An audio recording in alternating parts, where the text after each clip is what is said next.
Test of English for specific programs. Form A. Listening comprehension. General directions. 1. This is a test to measure your ability to understand spoken English. The test consists of 3 parts. Part 1. Understanding short conversations. Part 2. Understanding longer conversations. Part 3. Understanding short talks. Before you begin each part, please carefully read and listen to the directions given. 2. Do not write anything in this test booklet. Put all of your answers on the answer sheet. 3. Carefully and completely fill in the circle corresponding to the answer you choose for each question. If you change your mind about an answer after you have marked it on your answer sheet, completely erase your old answer and then mark your new answer. 4.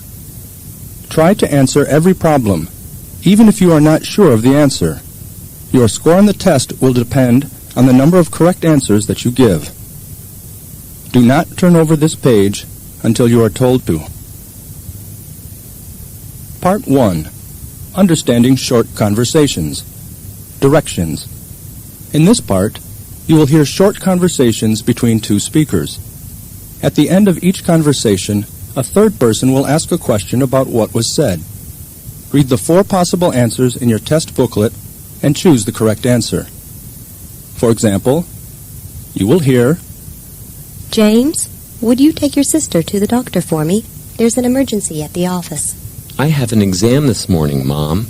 Can I take her this afternoon? Question. What does the man mean? You will read, A. He misunderstood the woman. B. He is unable to help this morning. C. He will have someone else take his sister. D. He is afraid of doctors. The best answer to the question is B. You should therefore blacken the letter B on your answer sheet. This is the way you should answer all the questions in Part 1.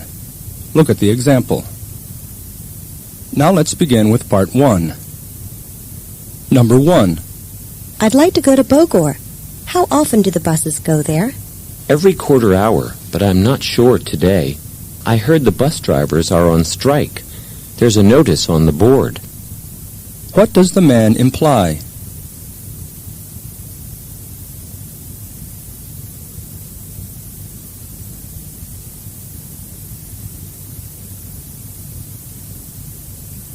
Number 2.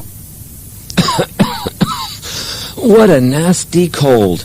I don't think I can bear it anymore. I think you should go back to bed. Perhaps I could mix up some herbal cough syrup for you. What will the woman probably do next?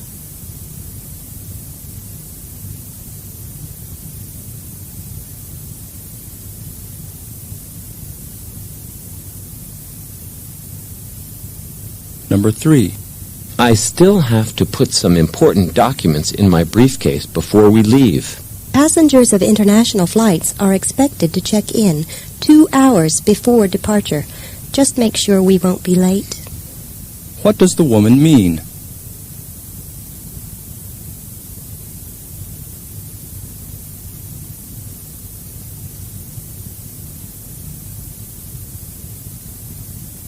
Number 4. It's been a long time since we went out for dinner. How about this Saturday evening? Thank you, but I'm scheduled for a training course every weekend until the end of the month. What does the woman mean?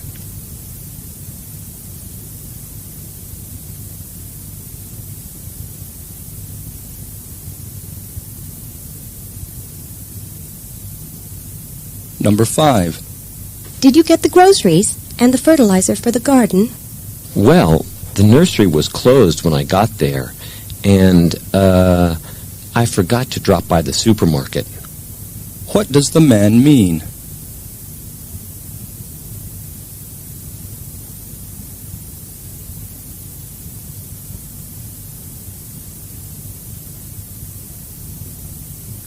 Number 6. This is an excellent fitness program. Please feel free to call and talk to our training instructor. Well, it sounds interesting. I'm curious to know more about it. What does the man mean?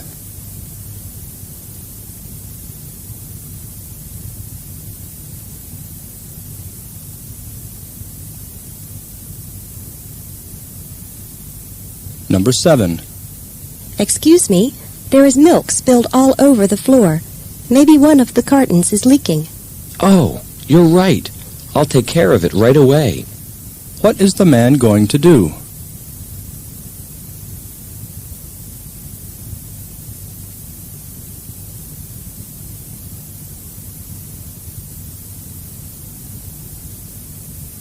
Number 8. My goodness, so many papers to be written, not to mention the projects. How can I ever cope with all of this? Well, how many times have I told you? Either postpone your studies or take a lighter course load. What does the woman suggest the man do?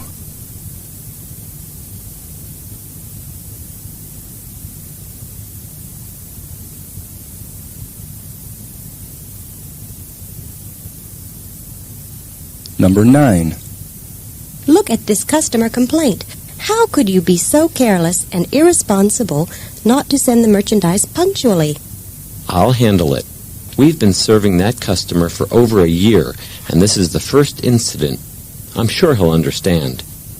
What will the man probably do next?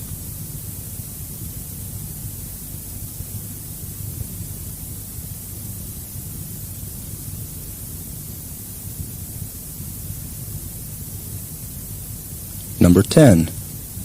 Why do you ignore suggestions? Don't you realize that you need support from the board of directors to make the project work? Well, that's just your point of view, isn't it? What does the woman mean?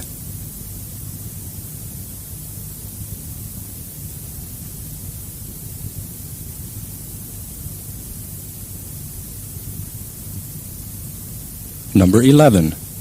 Dear, could you transfer the money to Anton's account at the bank near your office? Maybe you could ask Riri to do that. I'll be stuck in meetings all day. What does the man mean?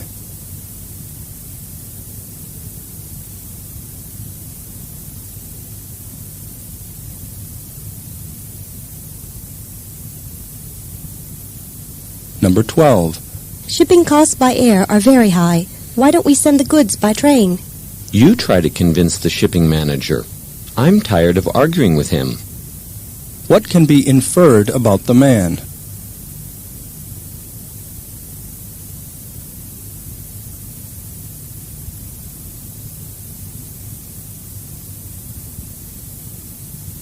Number 13.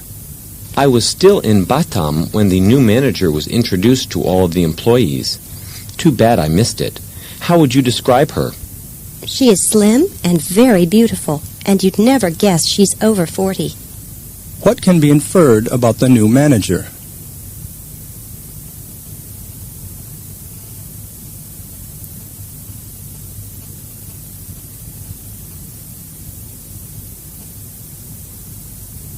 Number 14.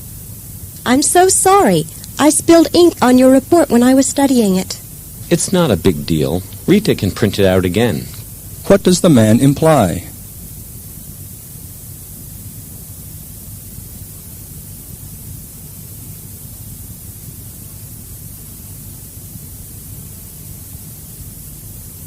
Number 15. I heard from Layla that you'll move to a new house next week. Have you finished packing? There are too many things. I don't know what to pack first.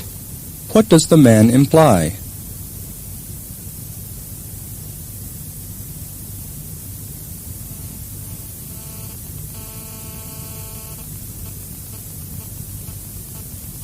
Number 16. To graduate at the beginning of next year, you have to finish writing your thesis this year. I know. Professor Da Costa already told me to hand in the proposal before March. What can be inferred about the woman?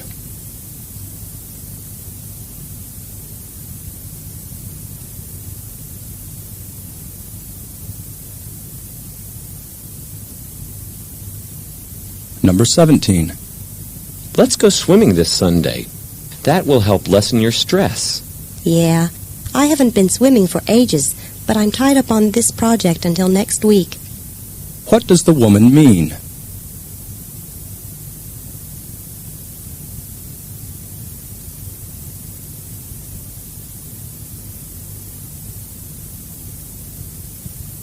Number 18.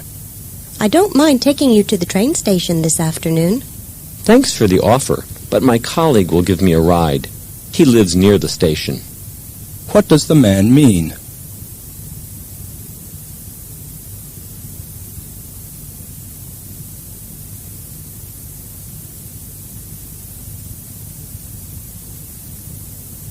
Number 19. I want to bake a heart-shaped black forest cake for my mother's birthday. Would you help me garnish it? My pleasure. That's never been a boring job for me. What does the woman mean?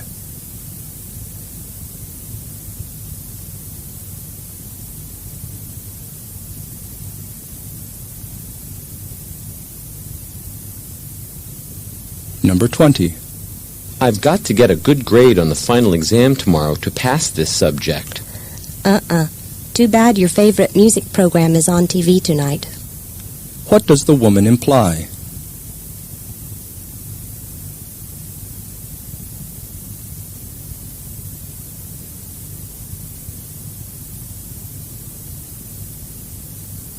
Part 2.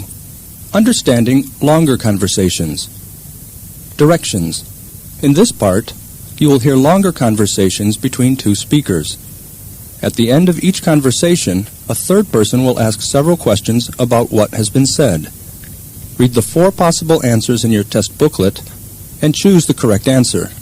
For example, you will hear, You know, measured by body count, the avian flu that scared Hong Kong in 1997 did not come close to the Spanish flu of 1918 that took 20 million lives.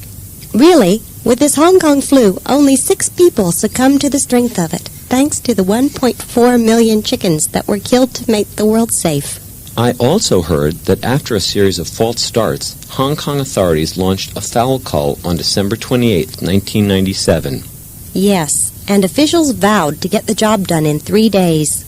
They almost failed because on January 4, chickens were still running around, breaking free from garbage bags and becoming wild dog food. Still, the drastic measures stopped the outbreak, and in December, the World Health Organization credited Hong Kong for saving the planet from an influenza pandemic.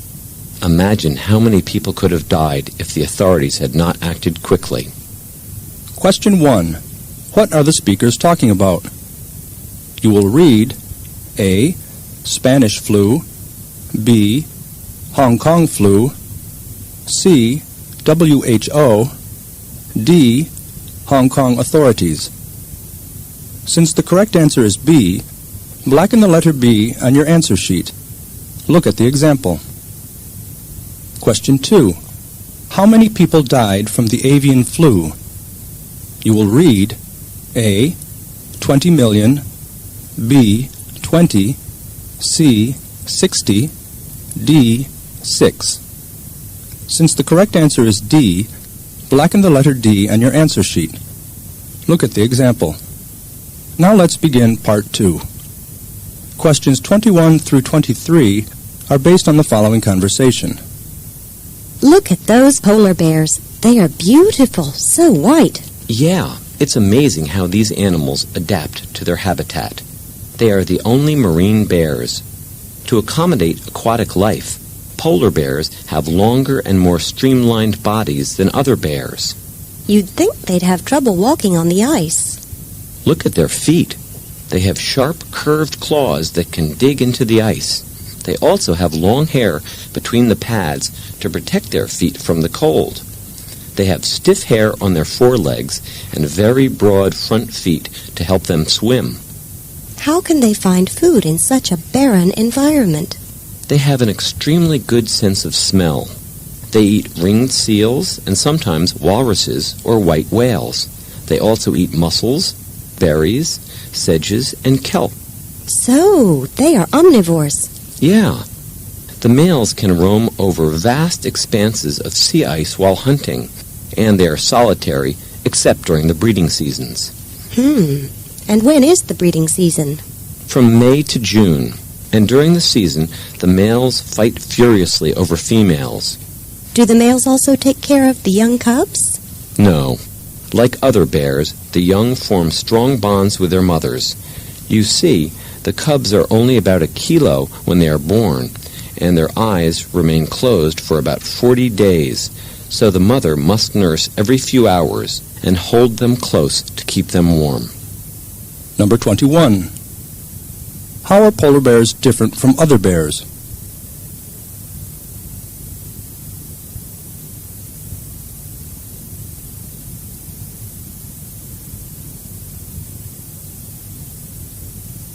Number 22. What prevents polar bears from slipping on the ice?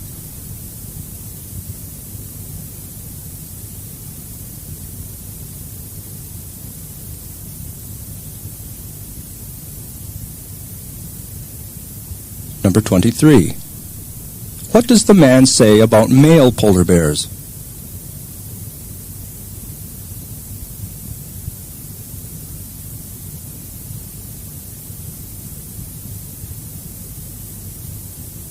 Questions 24 through 27 are based on the following dialogue. I think Ben needs to undergo therapy. What kind of therapy? Cognitive behavioral therapy. I read an article about it in Psychology Today magazine. Yeah? What does it say? It says that the therapy focuses on altering an individual's ways of thinking in order to change his or her behavior and emotional state. Well, I know that Ben is a very shy and moody person, but I don't see the relation between his way of thinking and his moods. Well, the article says that a person with negative behavior might have wrong beliefs about himself or others. For example, a person may conclude that he is worthless simply because he doesn't get a date. With therapy, this wrong belief can be changed. That sounds like Ben. We know how Ben's parents adore his brother, and they keep comparing Ben to him. Yes, and as a result, Ben feels unloved, boring, and uninteresting. And his situation got worse when he failed to enter the state university. He just couldn't see any good in himself anymore. I agree. Haven't you noticed that Ben refuses to go out lately? He won't even try to get into another school. I know, but what can we do? We could find a clinical therapist.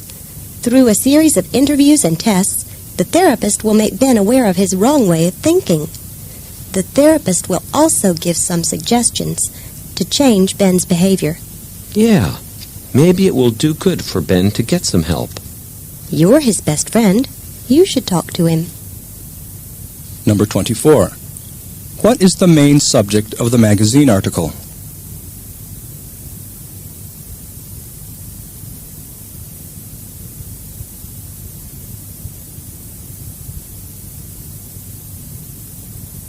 Number 25. What do the speakers think is the reason for Ben's problem?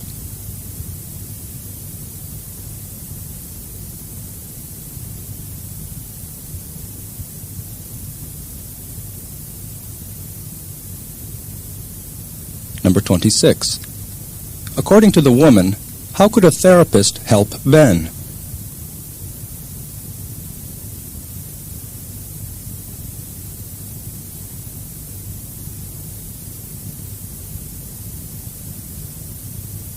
Number 27. What will the man probably do next?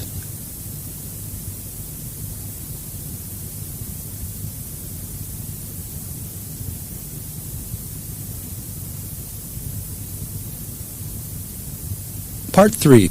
Understanding short talks. Directions. In this part, you will hear several short talks that will be read only once. After each short talk, you will hear some questions. After you hear a question, read the 4 possible choices in your test booklet and choose the correct answer. For example, you will hear, Class, last week we discussed Alzheimer's. Today we are going to see how the brain functions. Brains are different from computers, but the parallelism can be helpful. Your brain is equipped with 2 basic types of memory. Working memory, for juggling information in the present moment, and long-term memory for storing information for extended periods. Most of what we perceive hovers briefly in working memory, a mental play space similar to a computer's RAM, random access memory, then simply disappears. Like RAM, it lets you analyze and invent things without creating a lasting record. Long-term memory, on the other hand, acts more like a hard drive, physically recording the experiences in the brain region known as the cerebral cortex. The cortex, or outer layer of the brain, houses a thicket of 10 billion vine-like nerve cells, which communicate by relaying chemical and electrical impulses. Every time we perceive something, a sight, a sound, an idea, a unique subset of thesis neurons are activated. Once that happens, anything that activates the network will produce the original perception as a memory. What we think of as memories are ultimately patterns of connection among nerve cells. Now I'd like to show you a brain made of clay. Please come forward and have a closer look at it. Afterwards, I'll collect your homework. Question 1. What is the talk about? You will read A. Complexities of the brain, B. Brain function, C. Random access memory, D. The cerebral cortex. Since the correct answer is B, blacken the letter B on your answer sheet. Look at the example. Question 2. Who is the speaker most likely addressing? You will read A. Medical students, B. Computer science students, C. Psychology students, D. Chemistry students. Since the correct answer is A, blacken the letter A on your answer sheet. Look at the example. Now, let's begin Part 3. Questions 28 through 31 are based on the following short talk. Smokers who are concerned with their health switch to cigarettes containing less tar and nicotine. Unfortunately, they may be misled by labels on cigarette packets. In the Journal of the National Cancer Institute, researchers of the Imperial Cancer Research Fund reported that people inhaled more nicotine than the labels suggested. Smokers of light or mild cigarettes inhaled about 8 times more nicotine than what is stated on the packet. Even smokers of higher nicotine cigarettes inhaled 50% more. This is because cigarette manufacturers estimate the tar and nicotine content using a cigarette smoking machine that does not reflect the way people actually smoke. These experts also say that mild cigarettes have the same type of tobacco as other brands, but they include special filters that mix the nicotine and tar with air. Smokers compensate for this by sucking harder on the filter, taking bigger puffs. Consumer activists in Canada believed that cigarette labels should contain more serious health warnings than just nicotine and tar content. The Cancer Society asked cigarette companies to put pictorial health warning labels on cigarette packets, showing a damaged brain, lung, or heart. Later, a government-funded study stated that the pictorial labels had curbed the number of smokers. On the other hand, cigarette manufacturers have resorted to other tactics to promote their products, including marketing tins of tobacco that have no disturbing labels and introducing display racks that cover up the warnings. Number 28. What is the topic of the talk?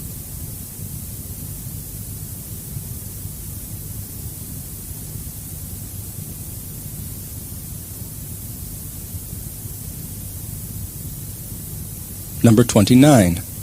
Why is the amount of nicotine inhaled greater than what is stated on the label?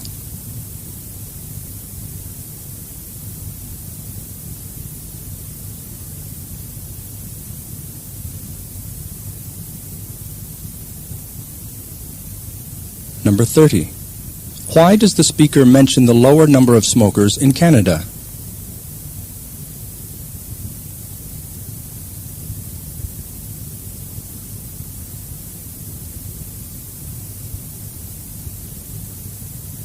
Number 31. What do manufacturers do to counteract the effort to reduce the number of smokers?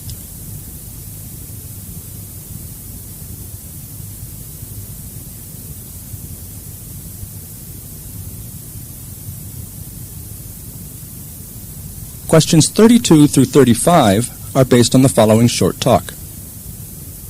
Today I want to talk more about the geologic timescale. As I mentioned in the previous lecture, geologists use several methods to determine geologic time. Based on these methods, geologists make two classifications of geologic time. The first is relative time, which classifies geologic time into eras, periods, and epochs.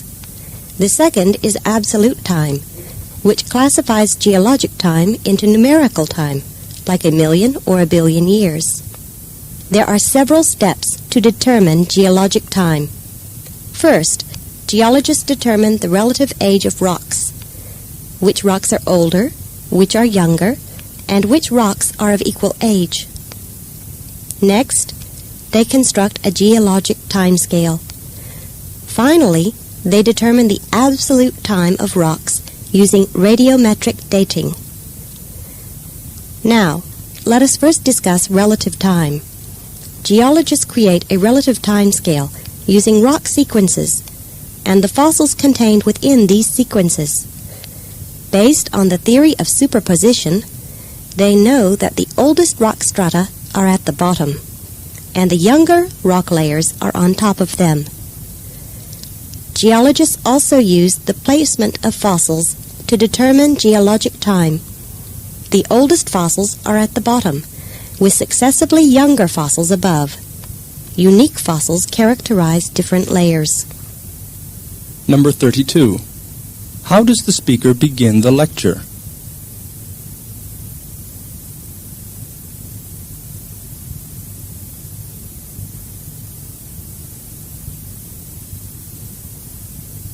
Number 33. How is absolute time measured?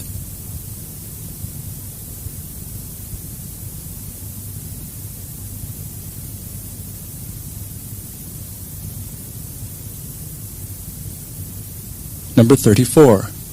What does the speaker mean by rock sequences?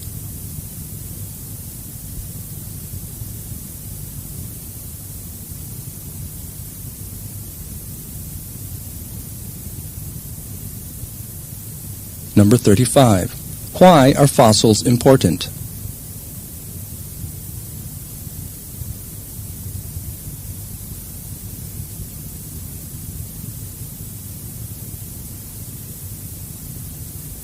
This is the end of the listening comprehension test.